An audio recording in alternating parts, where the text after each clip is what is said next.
Discover how small intentional actions can deliver massive results in your business. Neil Rogers, our guest today, shares lessons learned behind the bar that transform his approach to sales, service, and mindset, and how you can apply these timeless principles and grow with confidence and clarity. Welcome to the Lead Machine Growth Show. I'm Paul Guyon, your host, lead machine coach, and the founder of the Lead Machine Marketing Group and Mastermind.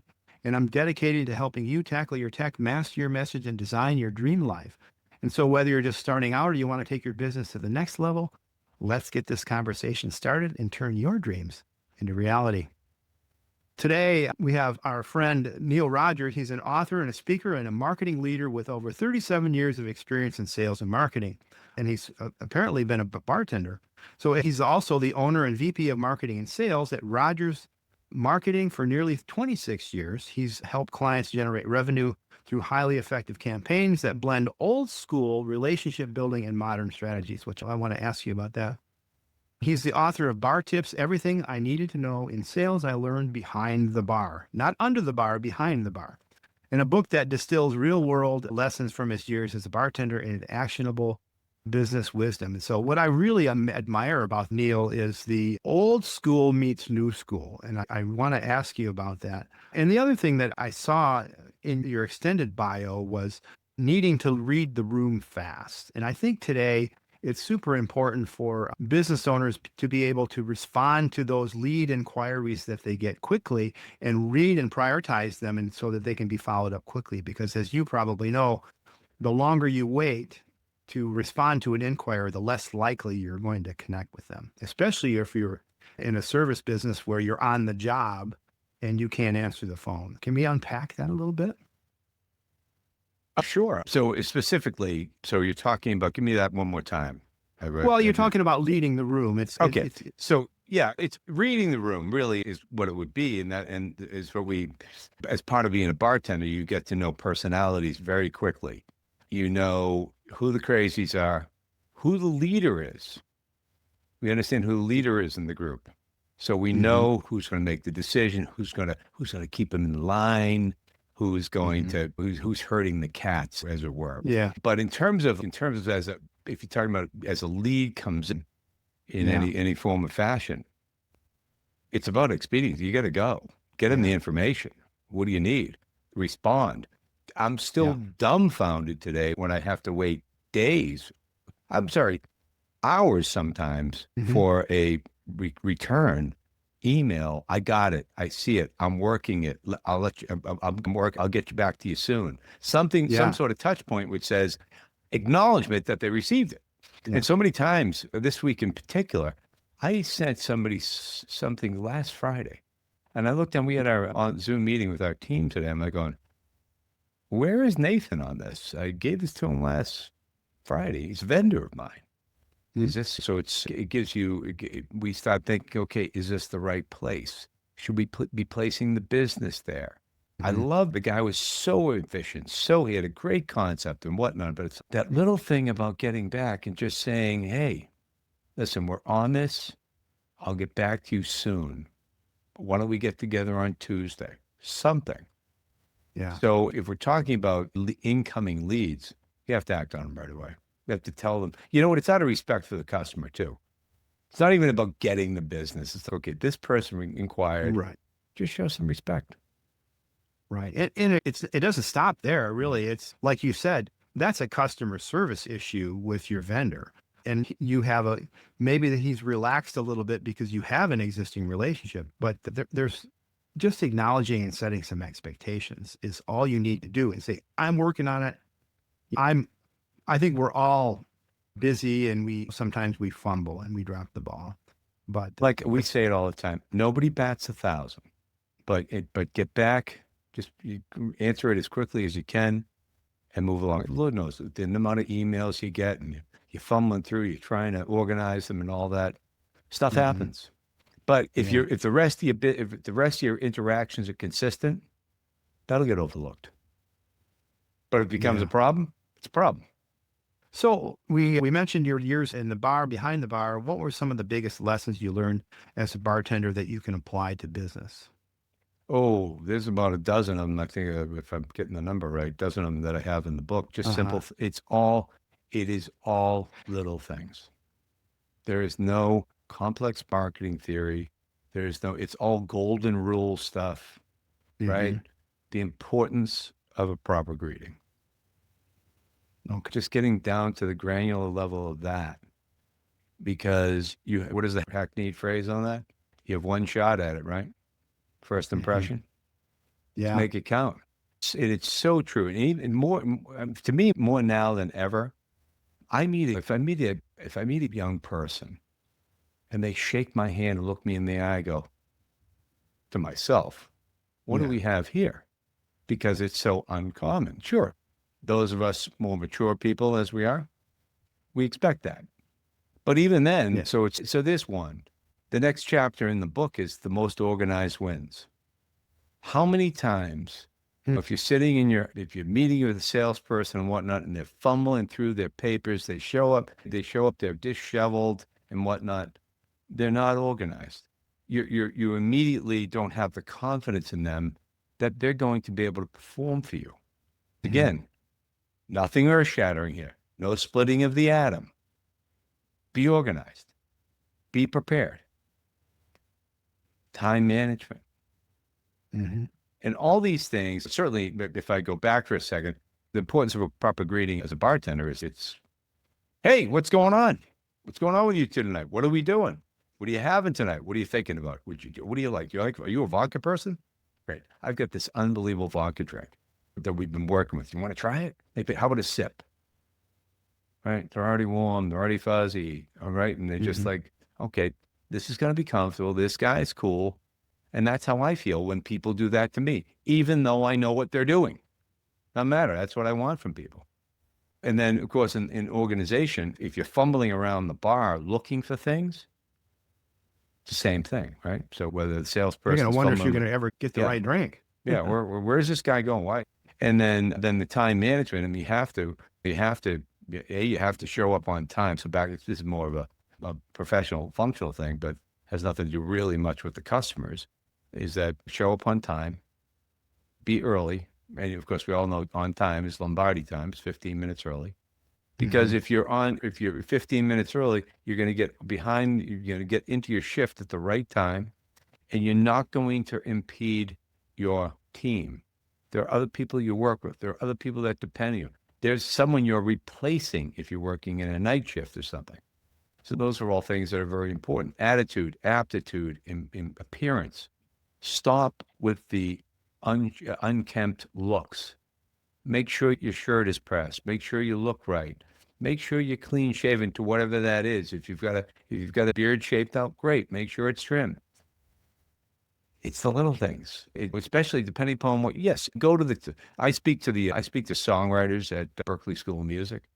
When I talk Oh, about this, now that's different for them. They're expected to be a little artistry, but be respectful. Don't come in and just bring it up a notch. So all those little yeah. things. So every one of those things, product knowledge. Do you know what drinks you're going to make? Do you know the menu? What wines do you have? All those things are important. No, just as important in your business, in IT, in ours, in the swag business. I'm having a call tomorrow with this guy. He wants to do T-shirts. He wants to bring them to events. I'm thinking like, okay, we need to discuss this. What type of events do you have? Where are you going? Hmm. Do you want? You're going to have to size these things. So by the You end of need this them. conversation, I am Yeah. going to have him in a whole nother item because it's no sizes. Now that's a simple thing, but that's gonna give him so many less headaches. But that's my knowledge of the industry, my knowledge of how events work. Now, if you want to do a T-shirt for somebody, get their size at the show, send it to them as a follow-up with a personal note. That's an Hmm. effective touch, right? Yeah.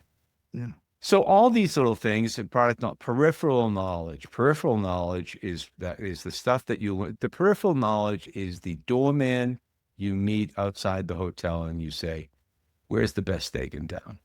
That's right down this way. Go to Morton's or go to Abe and Louie's or wherever. Okay, great. Where's the yoga studio? Where's this? That's peripheral knowledge. And then Uh-huh. in the bar restaurant that I worked at, it wasn't one of them anyways, was not wasn't really a food place. It was a seafood place-ish. We had one steak. And when somebody came in, again, I'm doing my probing. How you doing? What's going on tonight? What are you feeling like? They had drinks and whatnot. You got to have some dinner. Yeah, we're thinking about steak. Okay. All right. If you want steak? All right. Here's what's going to happen. You're going to walk out of this building right here. You're going to go through the hotel and take a left. And the chart house is right there. They've got all your cuts of meat. What did I do? I let a customer go, right? But I Yeah. made the customer happy because Right. he's going to be a lot happier having the steak at the chart house than he was ever going to be having the steak at his. So it's Right. You can come back and have a drink afterwards. Your yeah, and special then vodka, special vodka drink. yeah, and that's what's going to be. Yeah, of course. You may pre-sell that. Hey, come back here for an after dinner drink. Right. So it's just all those little things that, that did we lose a customer? I think we gained one. I gained a lifelong customer. Neil took care of me. Yeah. You mentioned time management, and since I'm a drummer, I'm a gigging drummer. 15 minutes isn't even early enough. You know, I'll go. Yes, you. because you've got to be prepared. You got to have everything all going. And a lot of times you're a couple hours early because of the PA and all the lights and all that stuff. So we get paid to move our equipment. We play for free. Oh, I know. It's pathetic these days what they pay you guys. I'm not. Yeah. I'm a big. I certainly make sure I tip the band or the performers in every place I go. Yeah, that's great. Hey, what inspired you to write the Bar Tips book? It was really a COVID project. It's one of those Uh-huh. things trying to keep yourself from losing your mind. And Yeah. and so I pieced it together with some stuff that I had written before. And then a revelation that I had that when we were here, we live in a golf community here in New Hampshire, and there's a clubhouse up there, and my daughter was being honored as someone to watch under 30, and the guy who from the chamber's got an award for everything. So the guy who brought Five Guys Burgers to New Hampshire was the keynote speaker. And he was just my type of speaker. My book is the way I speak. It's short sentences. It's no big words. I'm speaking plain language. When I speak plain language, I use words like gonna. I'm gonna give you it's just the way it goes. Yeah. Very Yeah. comfortable for me. And that's my authenticity. That's how I talk. This guy was that way. And he talked about pre-meal. And pre-meal is where you all get together and they talk about what's out, what's the wine of the night, what's all these things, right? Mhm. So his speech went like this. And then there's a little bit of raw speech. So his speech was like, we're not in the bar, we're not in the burger business, we're not in the fry business, we're not in the soda business, we're not in the shake business. We're in the hospitality business. Mm-hmm. I went just like this. And my wife, point of context, was a food server at a bar I worked at. And I looked at her, I said, I've never left the bar business. I've been bartending on the road for 35 plus years. And that's where I started. Then I started piecing it all together during COVID, laying it all out, interviewing people I had worked for, owners, other bartenders. Hey, here's what I'm thinking. What do you think? Oh my God, yeah. Absolutely. Those are the things that you need. And it all comes up to this. The end is what I wound up deeming this hackneyed, weird little phrase, hospitality happiness, and I got it. The last chapter I wrote while we were down at the villages with my mother-in-law. So we went to this steakhouse, the only steakhouse in the place. I don't know if you've been to the villages, but there's not a lot of great places to eat in the villages. This place is one of them. It's a good steakhouse. So we sat at the corner of the bar. It's 3 people could sit like, I don't know if you ever tried that. You get 3 with you. Oh yeah. So my mother-in-law was there, and the guys, they start goofing on her, and hey, I need your ID and all this stuff, and just got some banter going and making suggestions. And I said, when I go to steakhouses, I'd like to get a pork chop. And the guy just goes right like this. I said, is that the one? He goes, that's the one. Okay, that's all I have. So just this whole thing happened, and the next day we just had a great experience, and we met the general managers there and all that. And I just said, you know what? That's hospitality happiness. The symbiotic relationship you create that's created between the server and the customer, or the salesperson and the customer.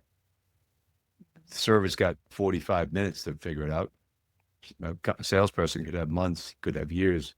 We've got customers that are 27 years with us, 29 years with us.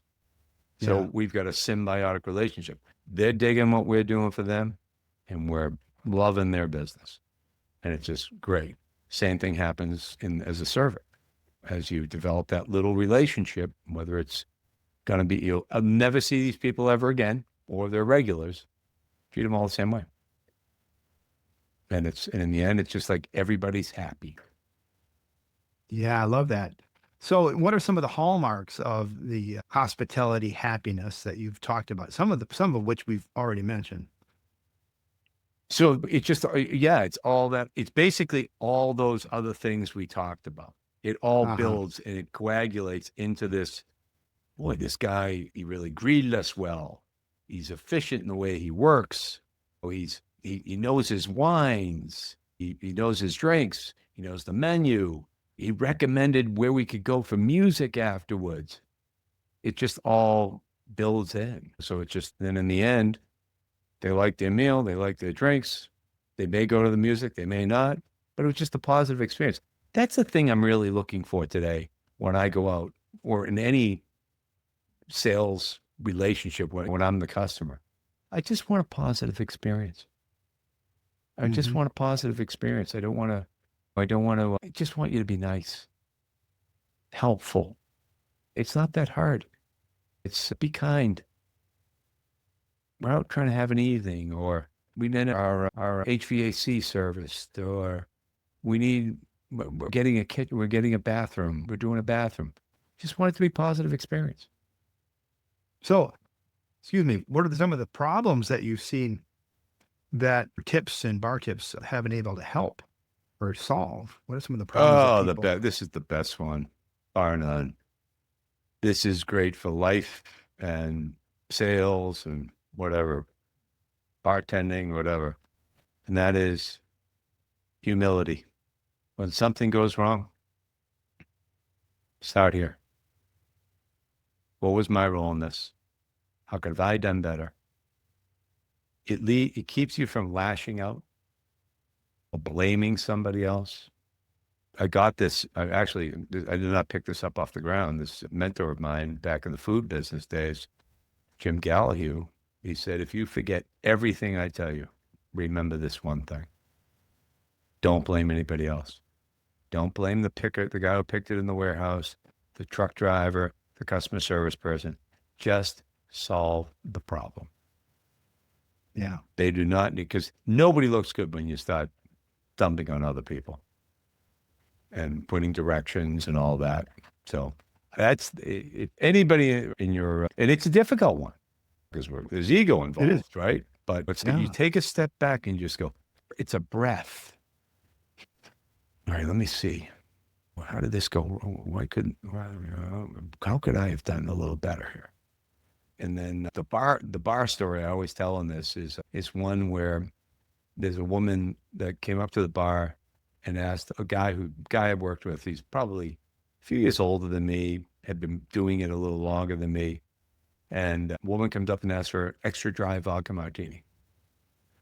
So Dennis made an extra dry vodka martini just the way he always did. Iced down the glass, poured the booze, put it in ice down the up glass, strained it over the ice, put a twist in it, gave it to the customer. It's not dry enough.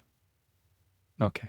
So Dennis comes walking by me. He goes, just whispers in my ear. He goes, I've been doing this for 10 years.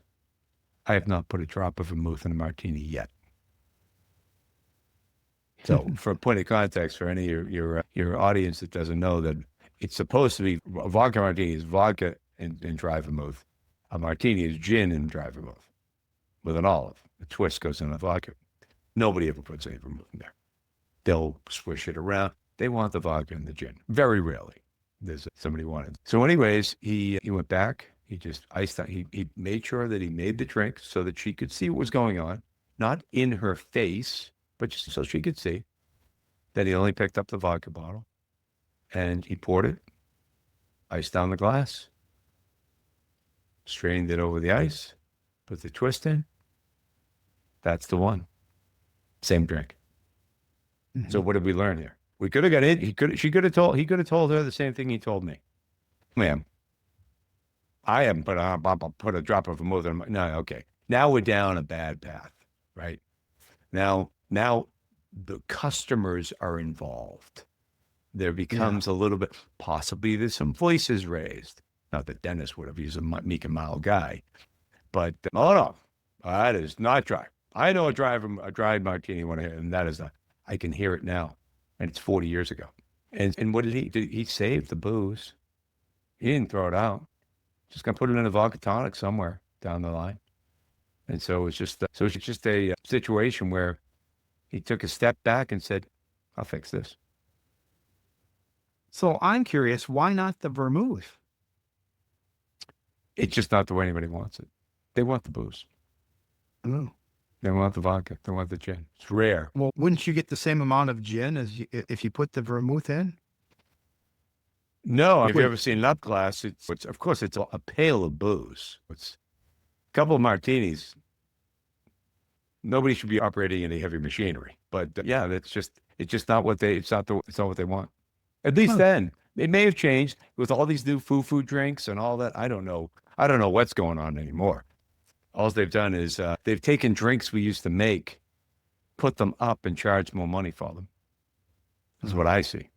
I see a lot of the espresso martinis. And they put a shot of espresso in there in a White Russian with some Baileys. Shake it up, strain it over, boom.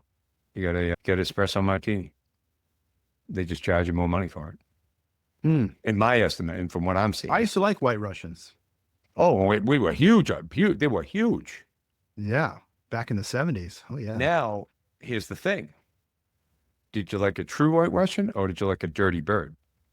What's the difference? I don't know. What's the difference? Did you like it with a lot of cream or a lot of milk? No, I like more of the Kahlua. All right, so you wanted a White Russian. So that's it's three parts vodka, 1 part Kahlua, and just a dash of cream. Yeah. Just floated on the top. Yeah, back in the 70s, there was this nightclub called the Kickapoo Club, as you would imagine. And Sunday nights was ladies' nights, and they had drinks for $1. And you get a Black Russian or a White Russian for $1, which was a huge deal. Huge. There, of course, the bar was packed. And this is back in the 70s when drinking and driving was legal. But you stole my line. Yeah, not legal anymore. But yeah, I put the alcohol away many years ago. I don't drink alcohol anymore. But yeah, those were the good old days. $1 a drink. But anyway, back when you could have happy hours. You've been working with your own marketing agency for years and years. One of the things that we mentioned at the beginning was old school, and that's what we've been talking about was old school. And so, how does old school translate into the digital marketing thing that we're doing today that are so prevalent, and why is it still so important? You're trying to get attention, right? Yeah. As we're looking for customers, we're prospecting, or looking to upsell or cross sell, right? Our customers. So either way, you've got in my view, you need to do a combination of digital and old school techniques, like handwritten notes, phone calls. I know that's Phone calls. the millennial and Gen Z is just shut off the, but guys, stay on because you're going to make money on this. And so direct mail is up. Yeah. Right. It's actually the actual volume is up. And then we also talk about lumpy mail. Yeah. And we say, and it's a conventional wisdom, that it's the theory of 7. You ever heard of it? Huh? So the theory of 7 states you need 7 significant touches in order to get somebody's attention. Oh, is that going to be 7 emails? That ain't going to work. No. They're going to be deleted after the first or second one, and people follow back with you. Hey, my previous email, yeah, I deleted that. No. I'm not interested. Yeah, show me some creativity, and I'll listen to you. That's my thing. Somebody contacts me on LinkedIn, and I don't know how we got in contact. It could have been that. My son found you. But if somebody does something creative, I got 10 minutes for them. I want to know, okay, why did you come up with this? Is it interesting? And I don't know if what they have is something I want or not, but I'll listen to them. because they're creative, because it's creative. And they did something different. They did something in what I would call in tenacity. They were being tenacious as Yeah. opposed to just being persistent. Now, not everybody's selling life insurance, banging phones and trying to catch somebody and whatnot. And then you're trying to develop that relationship. So you're just working them along the process until you get a meeting with them. Mhm. Is it better to bang phones and leave them eight voicemails and 6 emails, and then you have a little attitude in your voice or in your email, and it's because they're not returning it, that type of thing? Or Mhm. do you want to do something creative? And that's what we do. That's what we're big proponents of. So we teach that. We try to teach our clients that. It's part of the positive activity program. It's the back end of it. And so campaign marketing. So who can buy what you sell, and how are you Yeah. marketing to them? Yeah. I like that. One time I received this box in the mail that I did not recognize who it was from, but it's very well packaged. Clearly was a food item. And it was what was inside was four of the best chocolate brownies I've ever eaten then, since up until that point. And since it's just amazing. And Right. I like chocolate brownies. And this guy was from not Cisco, one of the real big computer giants. I forget who it was. That doesn't matter. But anyways, he got my attention.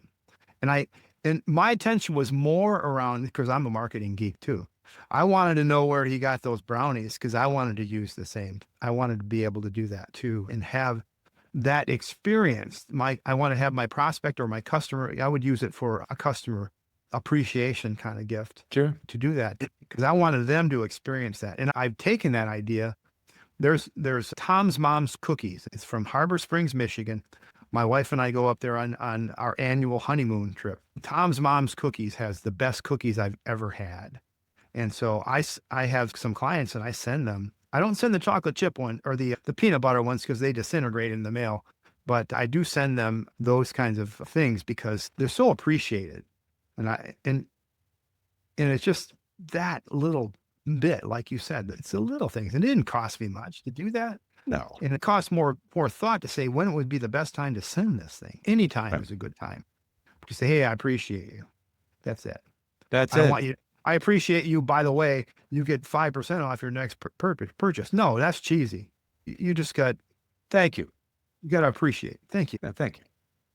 Yeah, that's awesome. There's so many of those things. That's what we're big. Obviously, it's our business. We're big proponents of it, and we hope that people do it a lot, but they get in their own way. They're stuck on Zooms and in the computer and whatnot, and they're forgetting about the human touch Yeah. sometimes. And Especially the phone. Gosh, that's so huge.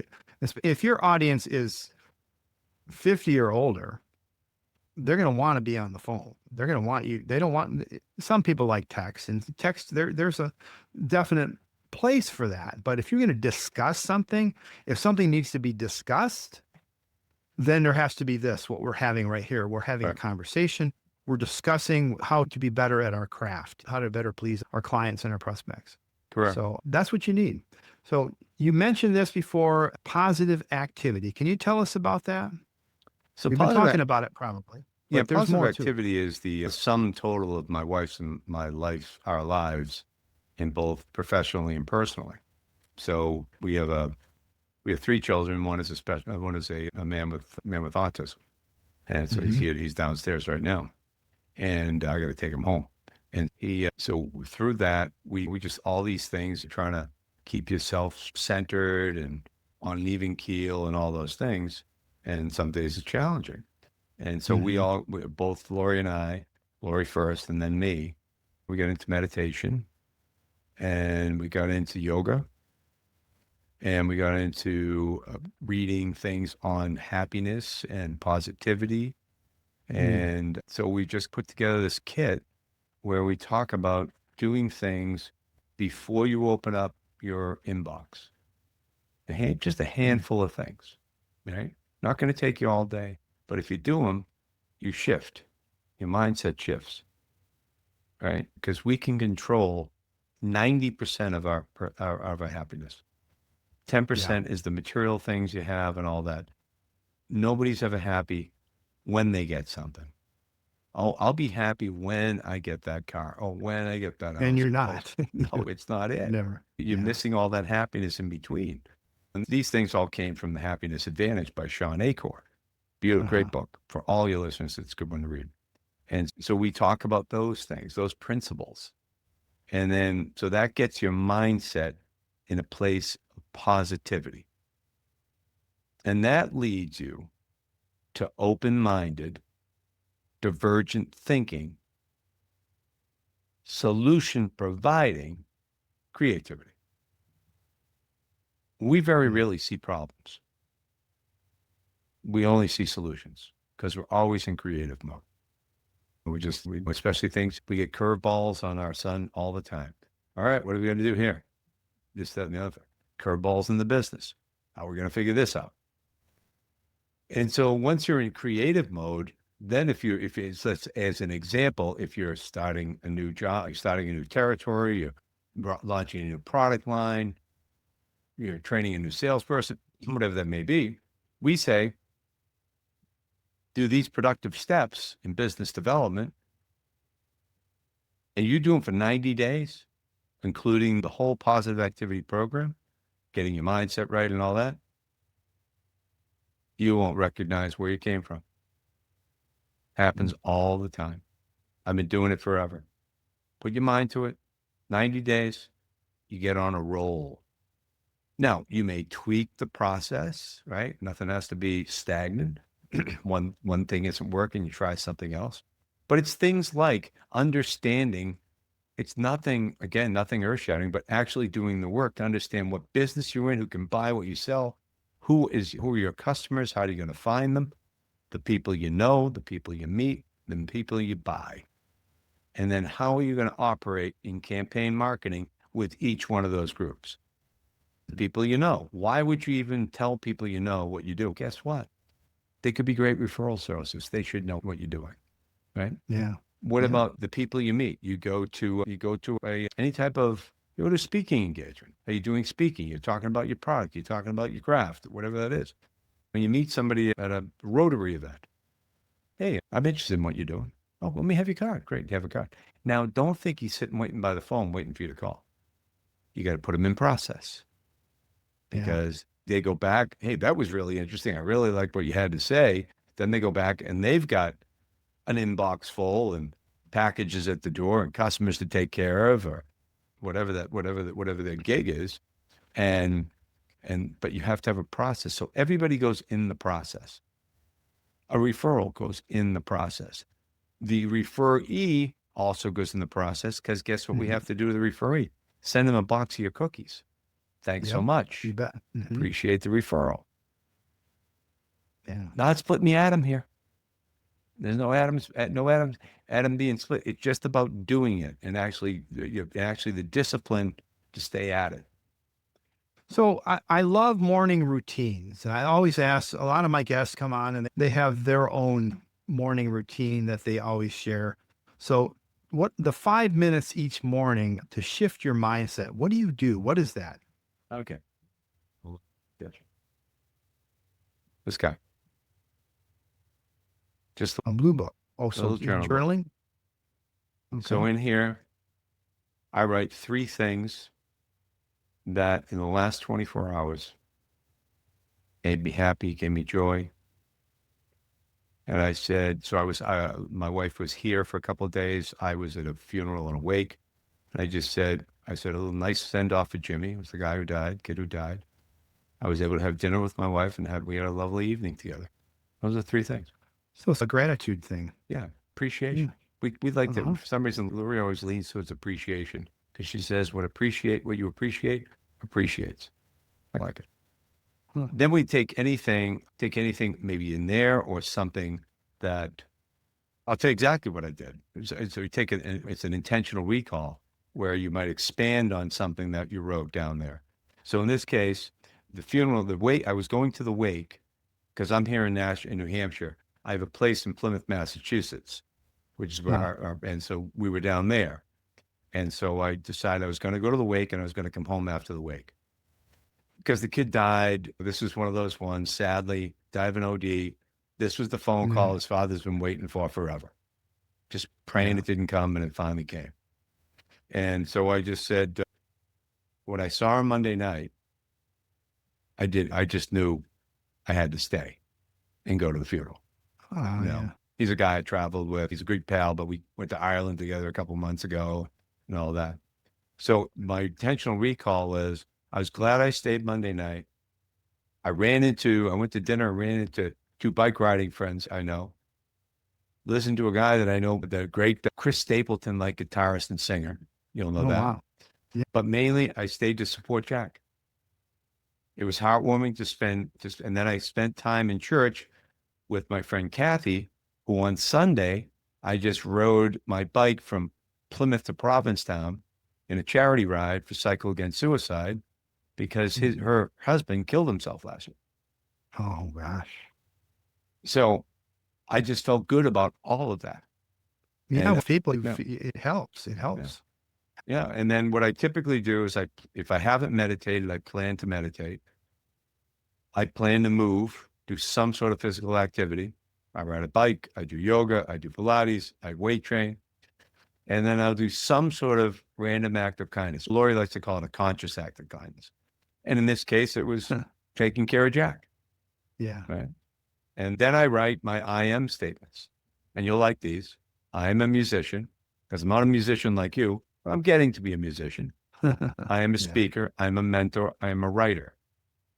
I am positive, creative, and productive. I am enough. I have enough. And then if you're familiar with the four agreements, I think so. Are you okay. talking about, yeah. And So I'll give them to you and see I if they can't think ring a of the bell. author right now. So I will always be impeccable with your word. Right. Don't be disparaging of yourself or others, right? Don't take things personally because you never Yep. know what the other person's going through. Don't make Mm. assumptions because there are times we make assumptions, we go down a road that shouldn't be traveled, only to be Mhm. wrong. And then always do your best. So I Yeah. reverse those and I make them about me. And I just say, I write, I will be impeccable with my word. I won't take things personally. I won't make assumptions. And I will always do my best. So that's how I kick it off. Yeah. Who's the author of the Four Agreements? His name? St. Louis something or other. When's it? We have the technology right here. Yeah. Yeah. Because Louis a friend of something. mine, yeah. A friend of mine turned me on to those, and he was one who needed to be reminded of impeccability of his word. And Big it was gossip. interesting. No, he wasn't true to his word. You make a Oh, promise and he wouldn't come through. okay. There's something a little bit different. And I've got one for that. I think you're going to like this one. This is my own. Uh-huh. That's called no beer plans. No beer No beer plan. plan. So yeah, I know you haven't imbibed in a while, but those are the plans you make at 11 o'clock at night after you've had 3 beers. Oh, yeah. Oh, we need to get together. Oh, I'll get you a job. I'll introduce you to that person. Blah, blah, blah, blah, blah. I got a Yeah, whole that's right. blog post on it. I did. And Yeah, promise things that you can't deliver, you can't live up to. just do it. Typically, you're not doing anything that's earth shattering at 11 o'clock at night, but just always do what you say you're going to do. And Yeah. that's a huge thing that I remember this guy. And this again, these things I didn't pick up off the ground. And these are simple things I was told years ago when we were in the sporting goods business. I was selling athletic footwear and apparel. And a guy said to me, if you tell him you're going to send him a poster, send him the poster. Yeah. It wasn't Dale Carnegie or any of that stuff. It was just do it. Don't think about it. Put it in an envelope, get down to the post office and send it. Yeah. Don Miguel Ruiz. Yeah. Yep. Ruiz. So I think being impeccable with your word and also being impeccable with your actions that follow up your words. I learned that a long time ago when my former spouse told me that you're great at your words, but not so good with your actions. Wow. Yeah. And so that I'm good at the words, but now I back them up. So I appreciate that lesson she gave me. So that's a great place to put a pin in it as Perfect. we wrap up with our final words. It's been a pleasure, Neil, for sure. I Fun. really enjoyed our conversation. So what are 3 things that our listeners can do to put these awesome ideas into action, and not only in their business, but in their lives? If I can give myself a plug, I think they should, they can go to our website and get a lot of information right there, positiveactivity.net. There you can buy the book, and it's a simple read. I think Amazon's got it at $11.95 or something like that now. But I think things like that, I suggest that they do the 12-minute TED Talk by Sean Acor. He wrote the book, The Happiness Advantage. Yeah. And you get a lot of those tips about how to get for mindset and all that. And then get your framework down, get your process down. Depending upon where you are, if you're a mature business, you get one thing. If you're just getting started, you get something else. But sometimes the mature business is looking to grow, or they're looking to launch a product line, so they can start from scratch right there from that. And then they got to go do all the steps, and that's in positive activity. Yeah, as you grow, your business always needs to be retooled and looked at. Power of incremental action, keep working on the things that might be a few leaks, like your friend, the vendor, who's probably well established, that forgets that he needs to follow up. So I think those are things that we just need to look at. So yeah, you can go to positivity.net and Positiveactivity.net. Yeah, positiveactivity.net. Sorry. And then / free -downloads. So for some free resources, and just check out with what he's got going on. Check out Neil and his wisdom. And I appreciate you being on the show today. Remember, as we sign off, faith and action go hand in hand. So keep the pedal to the metal. Until next time on the Lead Machine Growth Show, I'm Paul Guyon and Neil Rogers. Thank you so much for coming on the show. Thanks, today. Paul. Appreciate you. Thank you for tuning in to the Lead Machine Growth Show with Paul Guyon, where we show you how to tackle your tech, master your message, and design your dream so that you can transform your vision into reality. Remember to visit our website at www.leadmachinegrowthshow.com and enjoy even more great episodes like this one. Again, while you're here, subscribe to us via your favorite network. We look forward to seeing you next time on the Lead Machine Growth Show.